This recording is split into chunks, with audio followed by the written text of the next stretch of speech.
Hello viewers, আসসালামু আলাইকুম। নতুন আরও একটা ভিডিওতে আপনাদের সবাইকে ওয়েলকাম করছি। কেমন আছেন আপনারা সবাই? আশা করছি আল্লাহর রহমতে সবাই খুব ভালো আছেন। আমরা আলহামদুলিল্লাহ ভালো আছি। নতুন আরও একটা ভিডিও শুরু করতে যাচ্ছি। আশা করছি বরাবরের মতো আমার আজকের ভিডিও আপনাদের কাছে ভালো লাগবে। রমজান মাসের সময়ে করা বেশ কয়েকটা ক্লিপ রয়ে গিয়েছিল, মানে ভিডিও ক্লিপ। তো সেগুলো প্রথমে অ্যাড করে দিয়েছি। ভিডিওর ধারাবাহিকতা বজায় রাখার জন্য আমাদের অনেক সময় একটু কিছু এদিক সেদিক করে আসলে ভিডিও ক্লিপগুলা মেনটেন করতে হয়। আশা করছি আপনারা বুঝবেন বিষয়টা। এনিওয়েজ, এখানে হচ্ছে আমি আমার যে তেলের জারগুলো আছে সেগুলো একটু গরম পানিতে ভিজাতে দিয়ে তারপর ধুয়ে নিয়েছিলাম। রোজার মাসে অনেক বেশি তেলে ভাজা পোড়া খাবার খাওয়া হয়েছিল এবং সাথে অনেকগুলা জামা কাপড় আমি এখানে আয়রন করে নিয়েছিলাম, কারণ ঈদে তো বাড়ি যেতে হবে। তো ঈদে বাড়ি যাওয়ার আগে আসলে সব জামা কাপড়গুলা আমি আয়রন করে রেখেছিলাম, যেগুলা লাগবে সেগুলাও আয়রন করেছি, আর যেগুলা ঈদের পরে এসে জোহানের বাবার দরকার পড়বে সেগুলাও আয়রন করে নিয়েছি। আয়রন করার কথা বলতে যেয়ে আসলে একটা কথা মনে পড়লো। আমি যেদিন এই কাপড়গুলো আয়রন করেছিলাম, আমার বাসায় যে বুয়া কাজ করতে আসে উনি দেখে বলছিল, প্রথমে আসলে জোহানের বাবার জামা কাপড়গুলো আয়রন করেছিলাম, তো পরবর্তীতে আবার আমারগুলা করেছি। যখন জোহানের বাবারগুলা করেছিলাম তো ওই সময়ে আমার বাসায় বুয়া এসেছে। তো বুয়া বলছিল যে আপা আপনি এখানে, উনি প্রথমে আমার মানে কয়টা আয়রন করেছি সেটা দেখেছে, দেখে বলল প্রায় 19টা বা 20টা মতো কাপড় আপনি আয়রন করেছেন। ডাক্তার সাহেবের কতগুলা টাকা আপনি বাঁচিয়ে দিয়েছেন জানেন? বাজারে এক একটা জামা আয়রন করার জন্য 20 টাকা করে নেয়, আপনি তো অনেকগুলা টাকা বাঁচিয়ে দিয়েছেন। আমি তো শুনে হাসতে হাসতে শেষ।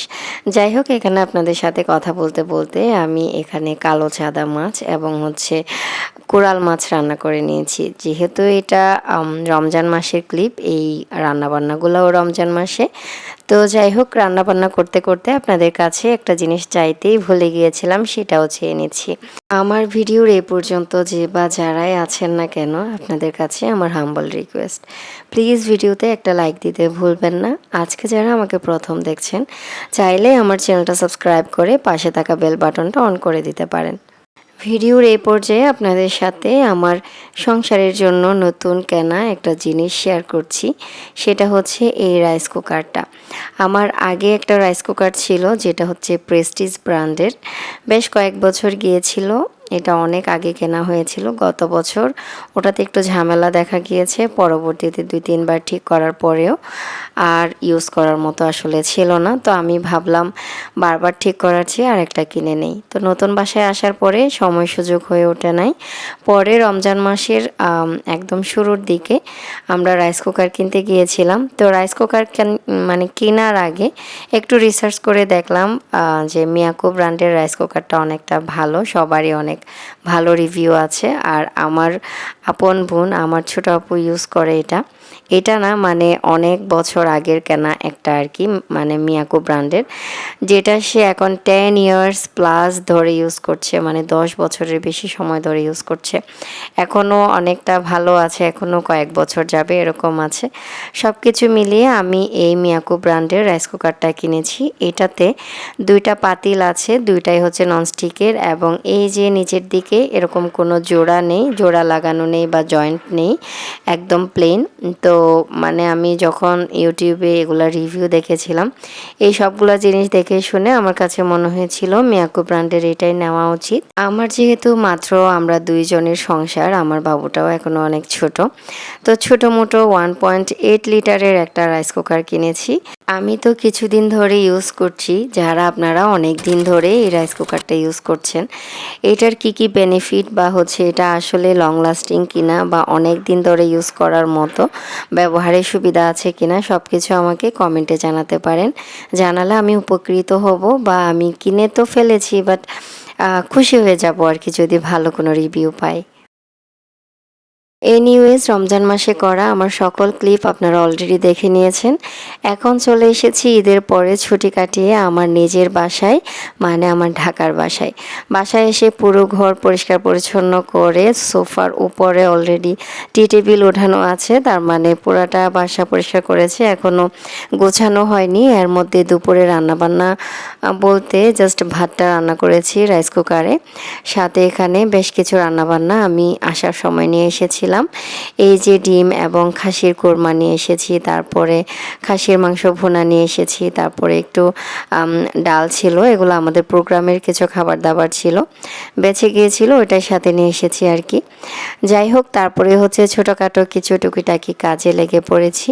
আমি বাসা থেকে আসার সময় আমার আপু বেশ কিছু জিনিস আমাকে দিয়ে দিয়েছিল।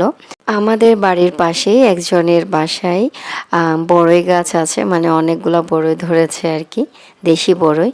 তো দেশি বড়ই হচ্ছে এই সময়টা তো আসলে পেকে যাওয়ার টাইম, আর তাছাড়া শুকনা বড়ই আর কি শুকিয়ে নিয়েছিল। তো শুকনা বড়ই নিয়েছে আমার আপু বেশ অনেকগুলা, ওখান থেকে আমাকে প্রায় 2 কেজি মতো দিয়েছে যেন আমি আচার নিতে পারি। তো আমি চেয়েছিলাম ওখান থেকে আচার বানিয়ে নিব, আবার ভাবলাম সবগুলো ইনগ্রেডিয়েন্ট ওখানে না থাকলে আবার কিনে এনে করার একটা ব্যাপার থাকে, তার চেয়ে মানে বাসায় এসে আমি আমার মতো করে যেভাবে করে মন চাই সেভাবে করে কি বলবো আচারটা নিব। তো এখানে আমি বড়ইটা আসলে বেছে বেছে যে খারাপ বড়ইগুলো ফেলে দিব, ওই বাছার ব্যাপারটা হয়ে ওঠে নাই বাড়িতে থাকতে। তো সেটা করার জন্য আমি ব্যালকনিতে একটা কাপড় বিছিয়ে দিয়ে সেটার উপরে বড়িগুলা দিয়ে একটু শুকাতে দিয়েছি।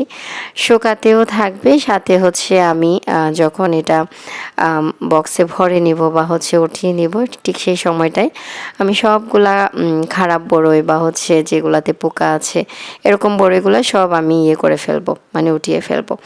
তারপরে আমার আপু আরও দিয়েছে এখানে শিমের বিচি, যেগুলো একদম শুকনা, যেগুলো সারা বছর বয়ামে ভরে রেখে তারপর ওখান থেকে অল্প অল্প ভিজিয়ে দিয়ে তারপর আমরা খাইসা যেটা বলি চট্টগ্রামের ভাষায়, সেই খাইসাটা রান্না করে খেতে এই বিচিটা অনেক বেশি মজার। এই শিমের বিচিটা আমার আপুদের নিজেদের ক্ষেতের তৈরি, তো সেজন্যই আমাকে মানে প্রায় সময় যখনই আমার শেষ হয়ে যায় আমার আপু আমাকে দিয়ে দেয়। এনিওয়েজ আমার ব্যালকনিতে যেই গাছগুলা একদম কি বলবো কাঠির মতো হয়ে গিয়েছিল শীতকালে, পাতা টাতা ঝরে, সেই গাছগুলাতে এখন বাসায় এসে আমি দেখলাম অনেকটা পাতা গজিয়েছে, দেখে আমার খুব ভালো লাগছিল। এনিওয়েজ এখানে হচ্ছে আমি বড়ইগুলা সব বেছে নিয়েছি ওই দিন, এটা পরের দিনের ক্লিপ। পরের দিন হচ্ছে আমি সবগুলা বড়ই ভালো মতো ধুয়ে নিয়েছি, ভালো করে ধুয়ে নিয়েছি, কারণ এখানে অনেক ময়লা ছিল, যেহেতু বড়ইগুলা গ্রামের বাড়িতেই ছিল বা গ্রামের বাড়ির উঠানে পড়ে যে অনেক ধুলাবালি লাগা, এ ব্যাপারগুলো ছিল আর কি। যাই হোক, আমি সবগুলা ধুয়ে তারপর হচ্ছে এখানে যে গোটা বড়িগুলো দেখতে পাচ্ছেন এগুলো আমি ভাপে দিয়ে নিয়েছি। 3 ভাগের 1 ভাগ বড়ই আমি ভাপে দিয়ে নিয়েছি, আর এখানে 2 ভাগ বড়ই চিনি দিয়ে আর লবণ দিয়ে সিদ্ধ করে নিয়েছি। সিদ্ধ করে নিয়েছি সেটা এখন দেখতে পাচ্ছেন একদম গরম ছিল তখনও, এটা প্রায় অনেকটা ম্যাশড হয়ে গিয়েছিল। আমি আসলে এটা একদম ভর্তা টাইপের করে ম্যাশড করেই বেশি করে চিনি দিয়ে তারপর হচ্ছে এই আচারটা নিব আর কি, বড়ই আচারটা একটা এইভাবে করে নিব ভেবেছি, এবং আরেকটা গোটা গোটা বড়ই রেখে দিব। তো যেটার জন্য আমি একদম নরম করে ফেলিনি, এটা জাস্ট ভাপে দিয়েছি, ভাপে দিয়ে এটা যতটুকু নরম হয় অতটুকুই রেখেছি। তো এগুলা দিয়ে যখনই আচার বানাবো ইনশাল্লাহ আমি আপনাদের সাথে শেয়ার করার ট্রাই করব। এখন আরেকটা জিনিস ওপেন করছি, একটা পলিথিন খুলছি, যেটা থেকে বের হচ্ছে 2টা সল্টেস্ট বিস্কিট, যেগুলোর সাথে আমাদের ছোটোবেলার ইমোশন জড়িয়ে আছে, অনেক অনেক স্মৃতি জড়িয়ে আছে। আমি ঢাকার মধ্যে যেখানে এই সল্টেস্ট বিস্কিটগুলো দেখি সেখান থেকেই কিনে নিই, কিন্তু ঢাকারগুলার চেয়ে গ্রামে পাওয়া এই বিস্কিটগুলা আরও বেশি মজার। তো এই 2টা বিস্কিট আমি যেহেতু অনেক পছন্দ করি, আমার আপুর হাজব্যান্ড মানে আমার ভাইয়া আমার জন্য নিয়ে এসেছিল, বলল তাইলে তুমি বাসায় নিয়ে যাও, ওখানে যেয়ে খেও। যাই হোক, তারপরে আরেকটা ছোট্ট পলিথিনে আমার জোহান বাবার জন্য ভাইয়া কি কি কিনে দিয়েছে দেখেন, 3-4 রকমের বিস্কিট, এখানে ছোট ছোট মিনি বিস্কিটগুলা, তারপর 5টা মতো কফি চকলেট দিয়েছে। আমি তো মানে এগুলা যখন খুলছিলাম খুব হাসছিলাম। তারপর চকোবিন দিয়েছে, তারপর পিনাট বার দিয়েছে, তারপর আরও একটা বিস্কিট দিয়েছে, ডাইজেস্টিভ বিস্কিট। কি বলবো, পটাটা বিস্কিট মানে পপস বিস্কিট, এনার্জি বিস্কিট, কি বলবো। আমার ছেলে আসলে এগুলা যে খায় এমন না, বাট ভাইয়া যে খুব মনে করে তার জন্য এগুলা কিনে এনে তার জন্য দিয়েছে, এটাতে আমার কাছে জিনিসটা ভীষণ কিউট লেগেছে। যাই হোক, তারপরে হচ্ছে আমি এখানে বিস্কিটটা খুলছিলাম, খুলে বয়ামে ভরবো। এই তো আমি অনেক দিন পর আমার ভিডিওতে আজকে কোনো মিউজিক ইউজ করি নাই, মানে ব্যাকগ্রাউন্ড মিউজিক।